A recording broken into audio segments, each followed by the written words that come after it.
Bienvenue sur Reporter de l'au-delà. Je suis Lisa Béranger et aujourd'hui j'ai le plaisir de recevoir Denise Kikou-Gillian, auteure de Guide de médiumnité.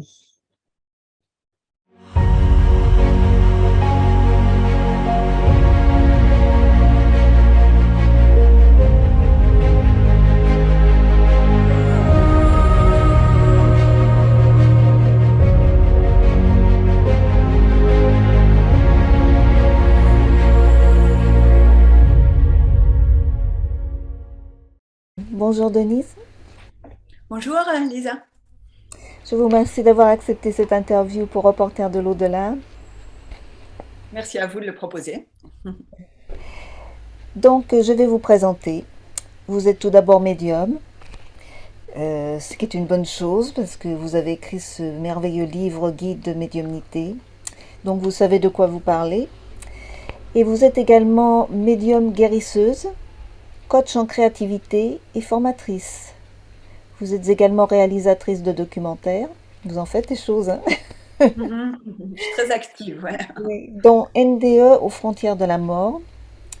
Vous êtes la fondatrice de l'Atelier Infini que vous avez créé en 2012, qui est un centre spirituel de formation et de consultation médiumnique. Et vous avez également fondé l'École de l'Infini. Donc, comme je disais, vous êtes l'auteur de Guide de la médiumnité, qui est vraiment un très très beau livre, très épais, comme tout le monde pourra le voir. Vraiment, c'est très complet. Vraiment, j'ai beaucoup aimé ce livre. C'est pour ça que j'en avais parlé sur mon blog en premier. Et je suis contente de recevoir l'auteur. Mais vous êtes également l'auteur de d'autres livres qui sont très intéressants, dont L'au-delà sans peur, dont nous parlerons peut-être sur Reporter de l'au-delà très bientôt d'ailleurs. Vous avez écrit également Médium d'un monde à l'autre et La voix de la tortue, qui est un petit livre que j'ai là, dont nous parlerons un peu plus tard car ce n'est pas qu'un livre. Donc, comme je disais précédemment, vous êtes la fondatrice de l'atelier Infini, mais également de l'école de l'infini. Est-ce que vous pourriez nous dire la différence entre ces deux Bien sûr. écoles? Oui, et l'atelier? Avec plaisir, ouais. Donc, mon premier métier, c'est le cinéma. J'étais réalisatrice de films et j'ai rencontré la médiumnité. C'est devenu une passion. Et avec une collègue, nous avons ouvert l'Atelier Infini en 2012. Et l'Atelier Infini, c'est un lieu, un centre dans lequel nous donnons des méditations guidées, des guérisons publiques et gratuites, des séances de médiumnité, de contact et de guérison. Et très vite, j'ai été appelée à donner des cours, à enseigner. Et je le faisais de façon informelle, sur des week-ends ou des séminaires d'une semaine. Et avec un plaisir immense, en fait. Mais une frustration, c'est que je ne voyais pas mes élèves évoluer parce que c'était des cours décousus, un week-end par-ci, un week-end par-là. Alors, j'ai eu envie de structurer les choses. Et en Suisse, mais comme en France, la médiumnité n'est pas reconnue encore. Et surtout, la médiumnité guérissante n'est pas reconnue. Et un de mes buts, c'est de pouvoir collaborer avec les médecins, de vraiment faire reconnaître cette médecine-là comme une médecine intégrative et complémentaire, qui a complètement un rôle. Et qui, pour ça, évidemment, il faut être reconnu. Et je me suis dit qu'il serait bon de pouvoir générer un label de qualité. Ça veut dire des diplômes, des certificats, des reconnaissances. Parce que tant qu'on n'arrive pas à un label de qualité, c'est presque impossible au niveau politique et avec le corps médical de discuter. Alors voilà, tout ça m'a motivée à créer une école. Et l'école de l'infini, c'est une école de médiumnité dans laquelle j'enseigne le contact médiumnique, l'art spirit et puis la guérison et avec diplôme à l'appui. Évidemment, ça m'intéresse à terme de faire reconnaître surtout la profession de médium guérisseuse de façon à pouvoir collaborer davantage avec les hôpitaux. Vous êtes suisse, comme vous venez de le rappeler, et je voulais aussi vous demander, est-ce que vous pourriez vous présenter un petit peu pour nos amis français, parce que nous ne vous connaissons pas trop ici. Pourriez-vous nous parler un petit peu de votre parcours et si par exemple vous êtes issu d'un milieu qui s'intéressait déjà à la spiritualité?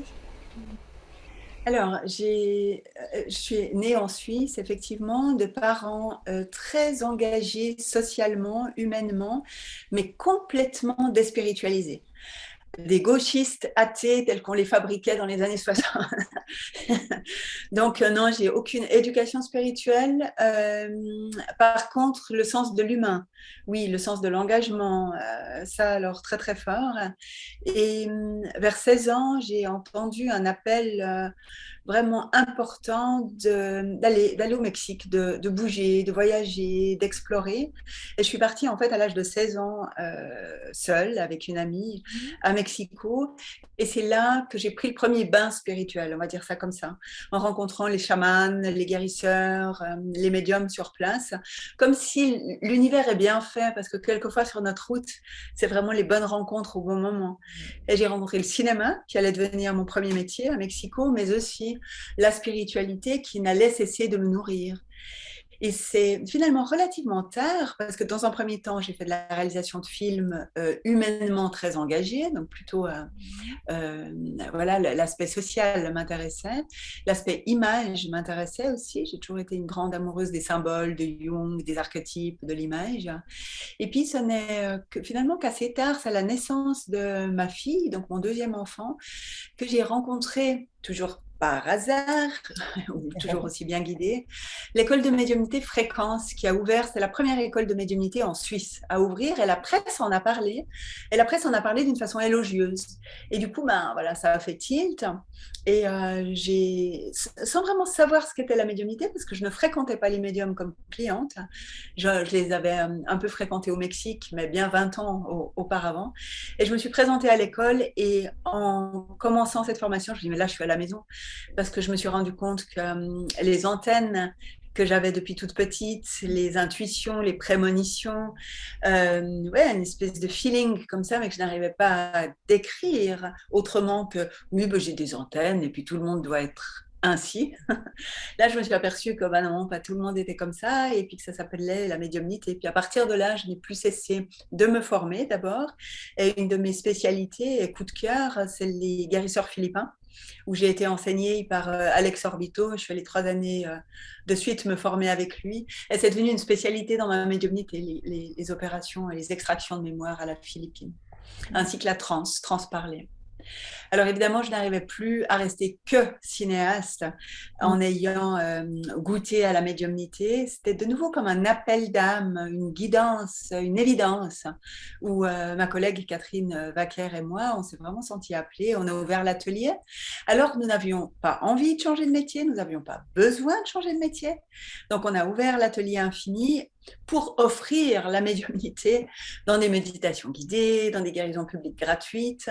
Et c'était vraiment un service du cœur. Et très vite, les demandes de séances individuelles sont arrivées. Et il y en a eu tellement que bah voilà, maintenant je travaille à 150% en médiumnité et j'ai plus le temps de faire des films. Justement, quel genre de médiumnité pratiquez-vous le plus? Vous avez parlé de canalisation, mais est-ce que vous faites aussi de l'écriture automatique ou d'autres médiumnités? Oui, alors en séance individuelle, les gens viennent volontiers me voir pour la transe, que je pratique de deux façons. Le channeling, où je laisse une guide parler à travers moi pour orienter la personne. J'adore la transe parler, j'en fais quasiment dans toutes les séances. Et puis la transe guérison, qui se traduit souvent par des extractions de mémoire. Pour faire les pratiques philippines, évidemment, il faut être en état de conscience fortement modifié, donc en transe. Donc je dirais ma plus grande spécialité, c'est l'état de conscience de la transe, qu'ensuite je peux décliner soit par oral, soit sous forme de guérison. Et puis l'écriture en guidance, l'écriture automatique, je l'utilise beaucoup dans ma vie privée. Assez peu pour mes clients. Je fais des séances à distance sous forme d'écriture, mais ce n'est pas la majorité de mon travail. Par contre, pour moi, quand j'ai des questions privées, ouais, j'utilise l'écriture, et puis pour mes livres, beaucoup. Pour la canalisation, comment que ça vous est venu? Parce que c'est quand même une médiumnité qui est assez particulière, hein, de se laisser enfin guider par son guide ou incorporer. Je ne sais pas si vous appelez ça de l'incorporation pour vous. Alors, je ne cherche pas à incorporer, mais c'est vrai que pour opérer, je dois prêter mes mains au monde spirituel de façon à ce qu'il puisse utiliser mes bras. D'accord. Donc, il y a une forme d'incorporation, mais c'est pas une incorporation spectaculaire comme on peut Oui. voir justement aux Philippines ou en Afrique, où je garde absolument le contrôle de mon assise. Je suis assise pour opérer, et c'est vraiment que le haut de mon corps que je prête pour l'incorporation. Les mains, la voix pour pouvoir parler, mais c'est tout. Donc, je dirais il y a une maîtrise. C'est pas une incorporation complète. Et ça m'est venu en fait petit à petit parce que d'abord dans ma formation, c'était une formation de contact médiumnique avec des Mhm. défunts. Bien sûr, dialogue avec les guides, mais pas de transe. Et je me suis aperçue quand je guidais des méditations que ma voix changeait de plus en plus. Puis je me dis, mais c'est quoi? Et j'attrapais l'accent, enfin, j'avais un accent particulier, j'avais un timbre de voix qui se modifiait. Et puis petit à petit, je me suis aperçue que c'était assez facile, en fait, pour moi d'aller plus loin, puis de laisser effectivement la guidance se faire d'une façon plus profonde. Et alors là, j'ai pris des cours de transe pour comprendre techniquement comment je pouvais favoriser la chose et puis entrer en transe à volonté. Et j'aime bien cet état de conscience modifié parce que ça permet beaucoup plus de profondeur pour le patient, justement parce que les guides là peuvent parler vraiment à travers nous Oui. sans qu'on ait plus conscience de ce qu'on dit. Donc c'est une vraie ouais, l'énergie nous traverse tellement que le patient la perçoit. Ça va au-delà du verbe. Et pour les opérations philippines, je ne pourrais de toute façon pas le faire si j'étais pas en transe. Et au premier début, quels étaient les premiers signes de la médiumnité pour vous? Alors, ils étaient non conscients. C'est très tard que je me suis dit, ah, mais c'était de la médiumnité au fond, parce que comme je n'étais pas dans un milieu spirituel, Mhm. enfant, personne ne me parlait de ça. Alors, je dirais les tout premiers prémices, c'était des dialogues infinis que j'avais dans la nature quand je me baladais. J'étais petite, je devais avoir 7 8 ans, j'habitais à la campagne et j'étais beaucoup dehors. Et je dialoguais énormément avec ce qu'à l'époque j'appelais le grand œil. Alors, je discutais avec le grand œil, etc. Puis, j'osais en parler à personne parce que je pensais que j'étais un peu barge quand même. C'était bizarre de faire ça, hein. Et ensuite, à l'adolescence, je me suis aperçue que quand je priais, c'était pas des prières religieuses, mais c'était plutôt des intentions très déterminées que je posais dans l'univers. Dès lors que je posais une intention avec une forme d'intensité, l'univers me répondait. Et je trouvais ça magique. Je jouais beaucoup avec ça. Et en fait, c'était des prières Karuna, c'était de la médiumnité, en fait, sans que je le sache. Et le premier décès où j'ai vu la personne décédée, où j'ai fait vraiment un passage d'âme, sans savoir que c'était un passage d'âme, c'était mon grand-père que j'adorais, qui était un grand mystique, hein, qui lui était hautement spirituel, alors, qui est décédé quand j'avais 18 ans. Et je me suis retrouvée embarquée dans sa mort, je ne peux pas dire autrement, je pense grâce à l'amour que je lui portais, où j'ai vu en fait tout le processus. Je l'ai vu disparaître dans la lumière, se dissoudre dans la lumière. J'ai pu accompagner assez loin le chemin. Et là, je me suis dit, OK, il se passe quelque chose où j'étais sûre que ce n'était pas mon imagination. C'était vraiment un accompagnement. Donc voilà, je dirais c'était les 3 premiers moments un peu clés. Puis après, ben, je l'ai vécu comme ça, d'une façon un peu inconsciente, à Mhm. travers ses prières, à travers des intuitions, à travers un peu des prémonitions qui m'étonnaient toujours. Mais en même temps, comme j'étais dans le cinéma et très occupée par ailleurs, j'en faisais pas tellement cas. Et c'est que quand j'ai fait cette école de médiumnité que tout s'est mis en ordre. Puis je me suis dit, ah, voilà, c'est ça que je faisais au fond. Une question qui intéresse beaucoup les gens, c'est surtout la rencontre avec le guide. La première fois que vous avez rencontré ou ressenti votre guide, est-ce que vous pourriez nous raconter un petit peu? Ouais, alors c'est pas aussi radical que ça. C'est pas une rencontre comme ça où tout d'un coup, waouh, je l'ai rencontré. C'est pas comme un coup de foot dans un train. Ça s'est fait d'une façon plus subtile parce que euh, je savais qu'il existait. Donc, je discutais à ce que j'appelais petite le grand œil. Au fond, cette présence aimante, singulière, qui savait tout de moi, c'était mon ange gardien. C'était mon guide, mon allié. Alors, voilà, je discutais avec lui quand j'étais enfant. Après, j'ai toujours su que j'étais protégée. Peut-être aussi parce que j'ai pris des gros risques par moments dans ma vie et qu'il m'est rien arrivé. Et je remerciais à chaque fois cet ange. Donc ça, la conscience, elle était évidente depuis toute petite. Mais la première fois que je l'ai rencontré consciemment, c'était lors d'une méditation à l'école de médiumnité, justement, où le prof avait guidé la méditation de telle façon à ce qu'on puisse vraiment dialoguer avec lui et le rencontrer. Et là, je lui ai permis de venir plus près physiquement, sensoriellement. Jusque-là, c'était plutôt des dialogues, c'était plutôt de la vision, mais pas sensoriel, pas du feeling, quoi, ou une semi-incorporation. Tandis que là, oui. Et j'ai pleuré, pleuré, pleuré, parce qu'en fait, quand ils entrent dans notre champ énergétique avec cette sensorialité, il y a une émotion, il y a une qualité d'amour, c'est ça surtout, moi, qui chaque fois me bouleverse.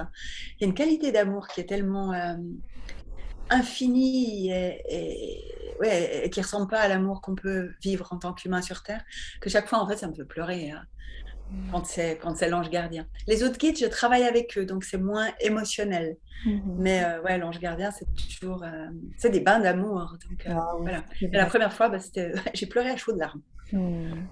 Est-ce que vous Mhm. connaissez les autres guides? Enfin, vous en avez plusieurs, comme Oui, oui. Vous les oui, connaissez? Ils sont venus en oui, cours de route de votre médiumnité? oui. Je dirais à chaque intention qu'on pose, Mhm. on attire le guide adéquat pour répondre à cette demande. Alors, comme je me suis formée en contact, en écriture, en guérison philippine, en transguérison, en channeling, etc., il y a presque un guide par domaine. Actuellement, je travaille avec 11 guides, que ce soit pour moi ou pour mes clients.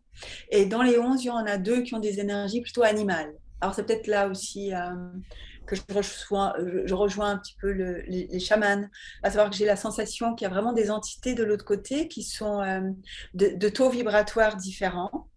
Hein. On pourrait dire il y a des maîtres ascensionnés, il y a des guides qui ont été désincarnés, qui sont devenus des sages de l'au-delà, et il y en a qui ont vraiment des énergies tellement puissantes que non, ils n'ont pas eu besoin de s'incarner. On pourrait, euh, dans le langage judéo-chrétien, même si je n'appartiens à aucune religion, on pourrait peut-être dire des anges. Voilà. Et parfois, il y a des énergies qui sont plus terrestres comme ça, et notamment des énergies animales. Alors, c'est pas qu'on contacte un dauphin ou un tigre de l'autre côté, on est d'accord. Mais c'est l'énergie du dauphin ou l'énergie du tigre de l'autre côté, avec les qualités, compétences et particularités qui vont avec. Donc voilà, oui, il y en a 11 en ce moment avec qui je travaille.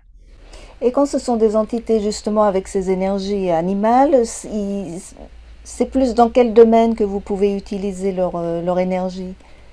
Alors, la voie de la tortue dont on parlera peut-être tout à l'heure, c'est une pratique éco-spirituelle où là, il y a principalement des guides animaux. Et pourquoi? Parce que c'est écologique. L'objectif est un objectif d'écologie, de soins aux animaux, à la terre, aux végétaux, de compréhension aussi des dialogues subtils entre végétaux, entre animaux végétaux et humains. Donc là, c'est plutôt ce type d'énergie. Et puis sinon, par rapport à mes clients, l'énergie animale très guérissante qui se présente régulièrement, c'est le dauphin. Ah oui. Pourquoi? Parce que le dauphin a une intelligence binaire, a une intelligence aussi très proche de l'humain, c'est un grand communicateur, donc c'est assez facile aussi d'avoir un langage commun transmissible par du verbe intelligible. Mhm. Parce que d'autres animaux peuvent transmettre une énergie, avoir, je ne sais pas, la force du tigre, par exemple, mais ce serait compliqué, en tout cas pour moi, peut-être pas pour d'autres médiums, mais de mettre des mots intelligibles sur cette énergie-là. Ce serait plutôt pour amener une énergie guérissante, pour donner de la puissance à quelqu'un. Tandis que le dauphin, il a une qualité d'expression, de dialogue très proche de nous humains, donc c'est assez facile de le traduire. Oui, on dit que son énergie est très particulière, hein, justement, le dauphin. On dit aussi les abeilles ont une énergie un peu particulière aussi, un peu Oui, c'est divine vrai, aussi. oui. C'est des maîtres, les abeilles, mais comme les dauphins d'ailleurs, par rapport à l'unité, au vivre ensemble, au groupe. Mhm. Oui, L'organisation de groupe, la systémique, c'est des maîtres. oui, exactement, oui. Hein. Nous allons un peu parler de votre livre qui couvre beaucoup de domaines. Vraiment, hein, c'est d'abord les différents types de médiumnité. Vous expliquez également le monde spirituel, les qualités des médiums, la connexion de base, le protocole de connexion, le genre de méditation, l'enracinement, etc. Je crois que les gens trouveront beaucoup de réponses à leurs questions. Car même ceux qui ne pratiquent pas la médiumnité, je pense qu'ils trouveront beaucoup d'informations sur la médiumnité. Ça, c'est vraiment très intéressant. Et ce livre est composé d'une partie théorique, mais aussi pratique. Et des exercices aussi, des méditations, des questions-réponses aussi. Comment vous est venue l'idée d'écrire ce très beau livre? Alors, quand j'ai créé mon école de médiumnité, je n'avais pas de manuel pédagogique. Et dans la littérature existante, dans la médiumnité, rien ne me satisfaisait, euh, parce que rien n'est complet. Et du coup, j'ai commencé à écrire un manuel pédagogique pour mes élèves. Simplement, c'était vraiment dans le but de nourrir mes élèves de théorie, qu'ils n'aient pas à prendre des notes. Comme je suis quelqu'un qui parle relativement vite, c'était des fois compliqué pour mes élèves de prendre des notes au fur et à mesure. Et en écrivant, en commençant la table des matières en fait du manuel pédagogique, je me suis dit mais c'est trop dommage parce que c'est un travail énorme de faire ça. Je me suis dit mais c'est dommage de le faire que pour mes élèves. En fait, ça me demandait pas beaucoup plus de travail que de l'écrire d'une façon intelligible pour des personnes qui n'ont jamais suivi de cours de médiumnité mais qui s'y intéressent. Alors, ce livre est vraiment un manuel pédagogique, mais grand public. Et comme ça s'adresse à des personnes que je n'ai pas forcément sous la main, alors j'y ai ajouté toute la théorie nécessaire pour qu'on parte des mêmes croyances, des mêmes représentations, d'une même compréhension de l'au-delà, pour qu'ils puissent pratiquer tout seuls chez eux les exercices, voilà, sans crainte, et vraiment en se sentant pris par la main, accompagnés. Et j'ai fait attention aussi que ce soit à usage possible, individuel, tout seul, sans cours, un bon bout dans les trois domaines, dans le domaine de contact médiumnique avec les défunts, guérison et artistique. Parce que mon intérêt à moi aussi, indépendamment du fait que c'est un métier, c'est que le plus grand nombre de personnes sachent se relier parce qu'il y a une urgence. Hein, écologiquement, humainement parlé, on est en situation vraiment d'intense urgence. Et plus on sera à méditer, à pratiquer la médiumnité, à prier, à avoir cette conscience qu'on est les vecteurs d'une réalité, qu'on est les co-créateurs d'une réalité. Ça, la médiumnité nous l'apprend avec le mode d'emploi. Voilà, alors mon intérêt, c'est aussi de pouvoir divulguer le plus possible ces enseignements de façon à ce qu'on soit nombreux et puis peut-être qu'on arrive à faire basculer au niveau de la masse critique, hein, ce qui est en train de se passer, notamment en termes d'écologie. Et vous pensez que tout le monde peut être médium? Oui, parce que nous sommes tous des âmes. Alors, bien sûr, on peut tous communiquer de façon intuitive et aussi d'âme à âme. Et la médiumnité, finalement, c'est ça, hein, c'est faire place à son âme pour qu'elle puisse prioritairement s'exprimer, je vais dire ça comme ça. Par contre, c'est comme le dessin ou la danse. La médiumnité, c'est que certaines personnes ont un talent pour cela. D'accord. Donc, en faisant quelques cours, ils vont tendre à l'excellence. Et puis, d'autres personnes n'ont pas forcément de talent pour cela, mais ils vont arriver à un niveau tout à fait honorable, au même titre qu'on y arrive en pratiquant le dessin académique. Une autre question que les gens se posent souvent, ceux qui développent leur médiumnité, se demandent souvent comment faire la différence entre un vrai message reçu, ou celui d'un guide ou d'un défunt bien sûr, ou le mental. Ça c'est la question cruciale pour tout le monde. Quand on reçoit comme médium ou pour le client? Pour soi-même, c'est-à-dire faire la différence dans ce que l'on reçoit. Parce que beaucoup de gens ont peur de leur mental, bien sûr, que ce soit leur mental qui leur donne des messages ou la clairaudience, ou etc. Et non pas le défunt ou le guide. Oui. Alors, pour moi, il y a deux aspects. Le premier, c'est la qualité sensorielle et émotionnelle ressentie en même temps que l'information nous est donnée. Comme je le disais tout à l'heure, en fait, les guides ont un amour pour nous et une densité énergétique qu'il est difficile de ne pas sentir. Donc, quand on travaille pour soi-même, c'est des bains d'amour qu'on prend, mais quand on travaille pour un client ou un patient, c'est la même chose. En fait, transpire de nous, émane de nous une telle énergie qu'il est difficile d'en faire fi, qu'il est difficile de ne pas la sentir. Donc, je dirais quand on a une information, on reçoit une information et qu'en plus, au niveau émotionnel, on est touché au cœur, voire même il y a une larme qui coule. D'accord. Ça peut être la preuve qu'on n'est pas du tout en train d'inventer. Peut-être qu'on interprète mal, ça c'est autre chose. Mais en tout cas, on n'est pas dans l'invention mentale, dans l'imagination. Et puis l'autre chose, c'est le sensoriel. Notre corps ne peut pas mentir. Notre mental est fait pour raconter des histoires. Hein, c'est un grand narrateur, notre mental. Donc, il faut toujours s'en méfier, même si c'est un C'est pour ça ami. que les gens s'en méfient, justement. Mais notre corps ne ment jamais. D'accord. Si on est stressé, on a des palpitations cardiaques. Si on est timide, on risque de transpirer. Si on a peur, on tremble. D'accord? Tout s'inscrit dans le corps et c'est immaîtrisable. Alors, j'invite toujours mes élèves à ressentir, ressentir, ressentir, ressentir. Certes, il y a une information qui passe, mais s'il y a vraiment un défunt qui est là, s'il y a vraiment un guide qui est là, forcément, il y a un petit stress physique, quelque chose, parce que pour notre corps, c'est pas normal qu'il y ait des invisibles tout autour, tout près. D'accord? Si on les convoque tout près, chez moi, par exemple, c'est des palpitations cardiaques. Quand un invisible entre dans mon champ, mon cœur continue à réagir malgré les années de pratique. Tac, tac, tac, tac, tac, tac. Puis c'est un peu la preuve que bah ouais, je suis pas toute seule, je suis pas en train d'inventer. Donc je dirais ça, c'est la première réponse, émotion, sensation. Et ensuite, ce qui est passionnant avec la médiumnité, c'est qu'on est obligé d'apprendre à se connaître. Parce que pour faire la différence entre une image médiumnique et une image mentale, c'est pas magique. D'accord? On est obligé au quotidien d'apprendre par une forme de vigilance et d'auto-observation à comprendre comment c'est quand moi, ma tête, elle génère des images. Alors voilà, alors je propose dans mon guide, mais dans mes cours, une série d'exercices tout simples pour dire, OK, si je pense à ce que je vais faire dimanche matin, c'est comment dans ma tête. Si je pense à mes dernières vacances, c'est comment dans ma tête. Si je me projette dans cette interview, c'est comment dans ma tête. Et petit à petit, on arrive à une meilleure connaissance de soi et on sait absolument comment ça fait dans notre mental, dans notre tête, quand on se fait un film. Et c'est pas la même chose que quand on reçoit des Oui, informations du monde spirituel. c'est Et un très bon exercice, oui. le maître mot, c'est la fulgurance. C'est quand les images nous traversent d'une façon fulgurante et qu'on n'arrive pas à les retenir, il y a bien des chances que ce soit une image spirituelle.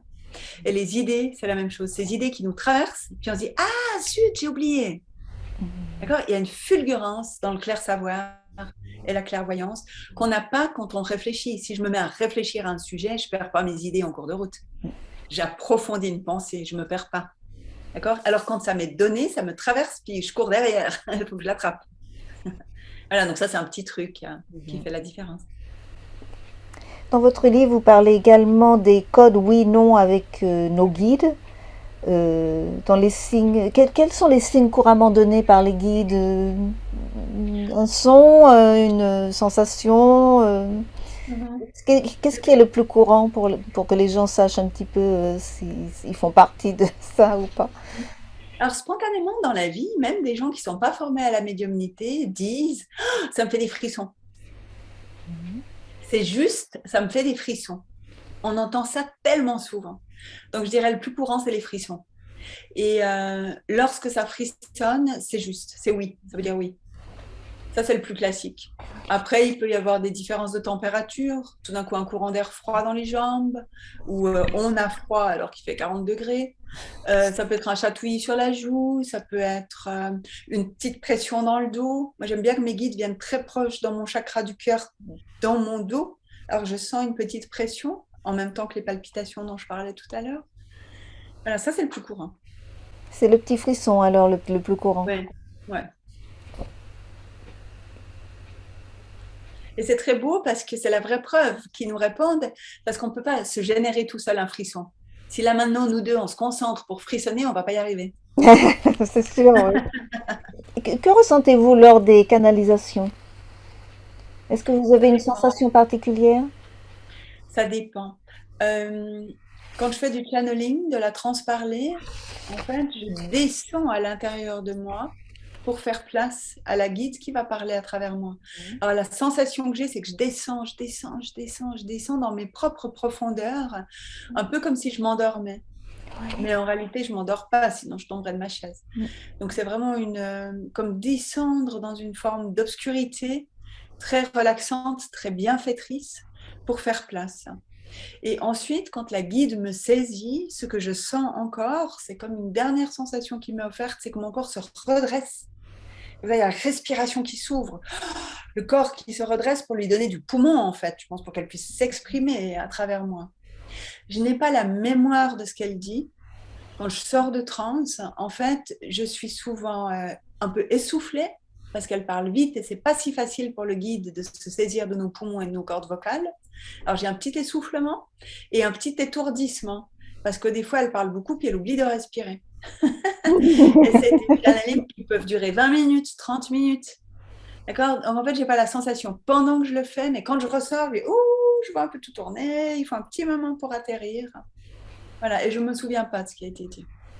Oui, ça arrive souvent, beaucoup de médiums le disent, hein, ça arrive. Mhm.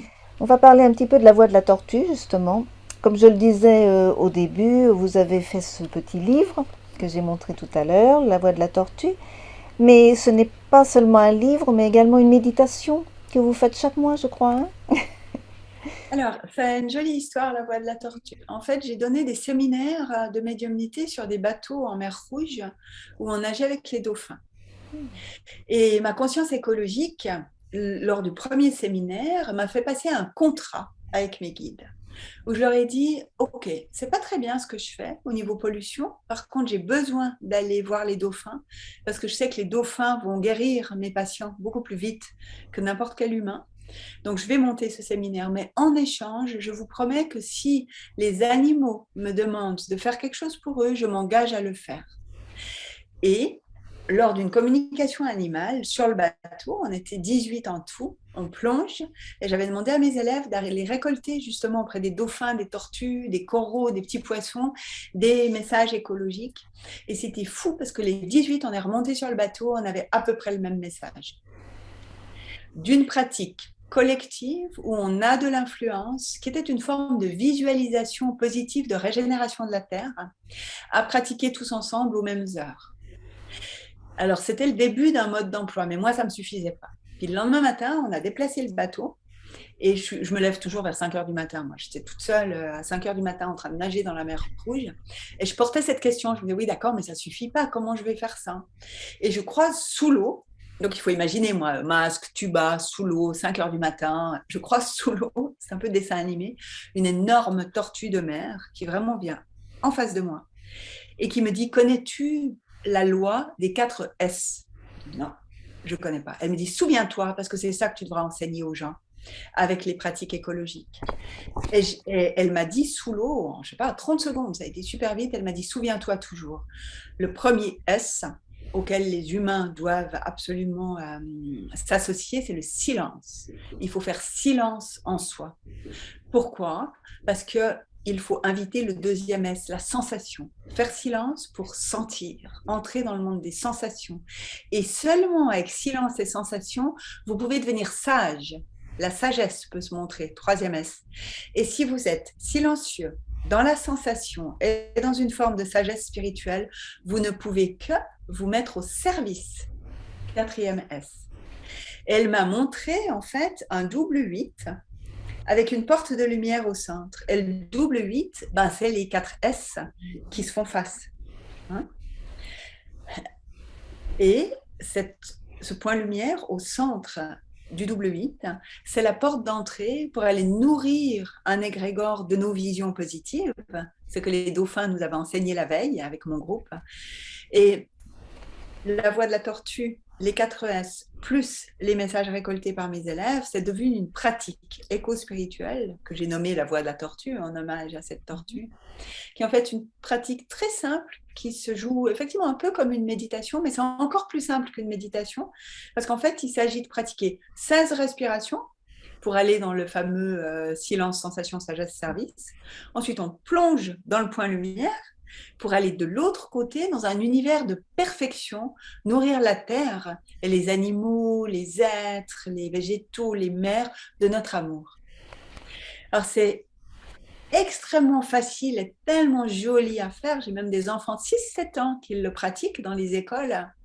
Parce que tout le monde peut imaginer que les éléphants d'Afrique, on leur coupe plus les défenses, que les grands singes du Congo, on les abat plus pour, voilà, etc., etc., que les dauphins et les baleines nagent dans des eaux pures, que tous les océans se nettoient, que l'eau est bénie, qu'il n'y a plus de guerre sur Terre. Enfin, et chacun y va, en fait, de son imaginaire, de ce qu'il a envie de nourrir comme rêve. Et en fait, comme on est terriblement positif au moment où on fait ça, et tous ensemble dans le même égrégore, c'est pour ça qu'il y a la porte d'entrée dans cet espace-là, alors on crée en fait un référentiel, un champ quantique ce qu'on appelle un égrégore, un chant quantique, en fait, qui est fait de ces intentions et de ces prières positives. Et ça fonctionne par résonance. C'est que si on amène un arbre, par exemple, le souvenir de sa perfection quand il n'était pas pollué, on lui donne l'énergie de guérison, il va retrouver le chemin de son oxygénation, de sa complète guérison. C'est pareil dans notre corps. Quand on envoie un cœur malade ou un foie malade, le souvenir à travers l'énergie de Dieu, l'énergie spirituelle, de la perfection de la cellule retrouve par elle-même, par effet de résonance, le chemin de sa guérison. Alors c'est ça, on crée ensemble un champ quantique qui devient un référentiel de régénération de la Terre. C'est magnifique, Et vraiment, oui. Et pour le promouvoir, j'ai écrit le livre. Il y a un site qui s'appelle La Voix de la Tortue où tout est offert. C'est tout un service du cœur. Hein. Il y a vraiment zéro. Il n'y a rien qui se vend là derrière. C'est tout service du cœur. Des guides de moi, de l'atelier infini, où il y a des méditations guidées en 5 langues gratuites qui guident justement la pratique de la Voix de la Tortue. Le site existe en 6 langues. Il y a même le chinois. Et puis, il y a une méditation par Zoom que j'anime, qui, elle, est mensuelle, le vendredi, premier vendredi du mois à 18h30. Il suffit de m'écrire pour y être inscrit et y être invité. Parce qu'en fait, on a besoin de se voir les uns les autres, hein, pour s'encourager aussi. Parce que la voix de la tortue, je pense qu'actuellement, on est 3000 à peu près à la pratiquer, peut-être un peu plus, hein, ce qui est déjà pas mal, mais j'aimerais qu'on soit encore plus. Et des gens qui pratiquent depuis 1 an, 2 ans, 3 ans, des fois se sentent tout d'un coup tout seuls, puis ils se disent mais les autres, est-ce qu'ils continuent? Donc ces méditations du vendredi permettent de venir de temps en temps, juste voir la tête des autres et puis sentir que oui, on est toujours là, on est toujours au service, puis c'est chouette parce que ça crée une Oui, petite communauté. oui, c'est vrai, c'est très sympa. Maintenant, c'est la question traditionnelle de reporter de l'au-delà. Quelle est votre plus belle expérience En médiumnité. Mhm. de votre vie? Enfin, oui.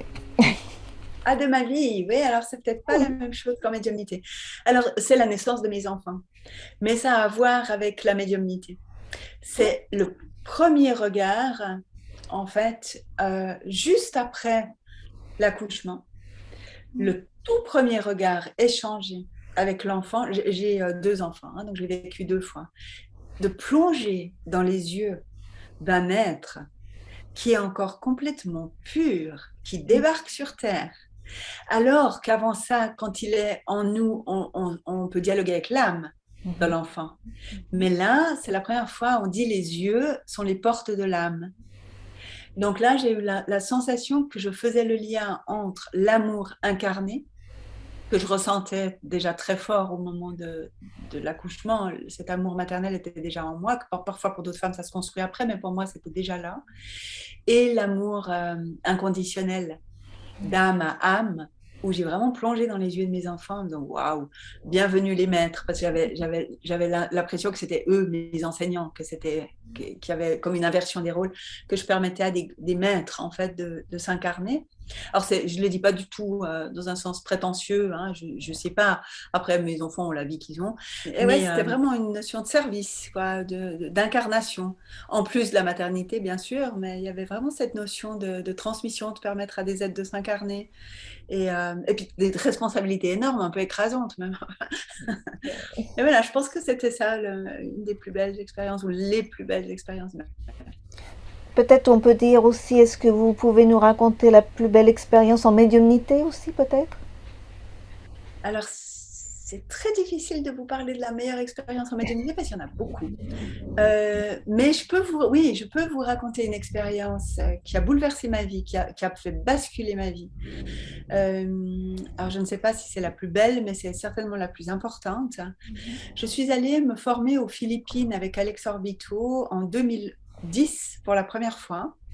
Et donc, Alex Orbito est un des guérisseurs philippins qui traversent la matière, hein. Ils entrent dans le corps avec des doigts de lumière.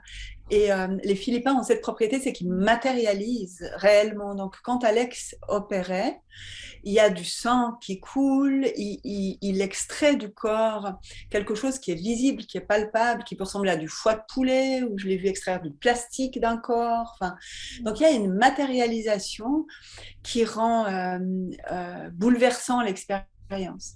Alors, quand je suis allée aux Philippines, j'avais vu des vidéos de ça, je savais ce qu'ils faisaient, mais je ne l'avais jamais vu en live, en vrai. Mm. J'avais déjà reçu dans mon corps une opération, mais ce n'est pas la même chose. Et puis, mon esprit cartésien sceptique était bien vivant encore. Hein. J'ai grandi quand même dans un milieu d'intello. Voilà. Et puis, bon, on est des Européens, donc je crois que la qualité de notre foi n'est pas tout à fait la même que chez ces peuples qui sont encore très, ouais, vraiment très investis et quoi, très purs, un peu, qui ont des cœurs d'enfants, je vais dire ça comme ça. Alors, je me suis retrouvée aux Philippines devant la table d'opération d'Alex et il a opéré devant moi et j'étais vraiment mais à 30 cm le nez sur la table d'opération parce qu'il y avait trop de monde dans la pièce, puis j'étais tout devant, puis il m'a demandé de me mettre à genoux et vraiment de me coller à la table pour permettre aux autres derrière de regarder. Donc j'avais une vision parfaite et quand il a opéré, le sang a giclé, m'est tombé dessus et on est toujours habillé en blanc quand on suit ces séminaires. Et là, ça a été ouais, comme une sorte de claque, quoi, de révélation. Je me suis dit, c'est vraiment vrai, c'est vraiment possible. Et les derniers doutes, ces derniers scories d'absence de foi que je pouvais avoir en tant qu'Européenne sceptique cartésienne ont disparu. Et j'ai senti ce moment où ça lâchait en moi. Je me suis dit, oui, c'est moi qui suis limitée dans mon esprit, mais c'est pas l'univers qui est limité, c'est pas le champ des possibles. Et ça a fait basculer complètement ma médiumnité, ma foi, parce que maintenant, quand j'ai des doutes, quand parfois des tristesses sur l'état du monde, etc., je me dis non, le champ des possibles est infini, et c'est vraiment à nous de l'ouvrir et de faire en sorte que, voilà, de ramener de la beauté et de la bonté dans tout ça, parce que tout est possible. Exactement. Écoutez, Denise, je vous remercie beaucoup pour cette interview, c'était formidable. Puis je rappelle Merci à à ceux qui vous. s'intéressent, le livre de la médiumnité, formidable livre que je recommande vraiment à tout le monde, ceux qui sont en développement comme ceux qui s'y intéressent, ceux qui se posent des questions. Ils trouveront toutes les réponses dans ce livre, formidable livre, vraiment. Merci beaucoup, Denise.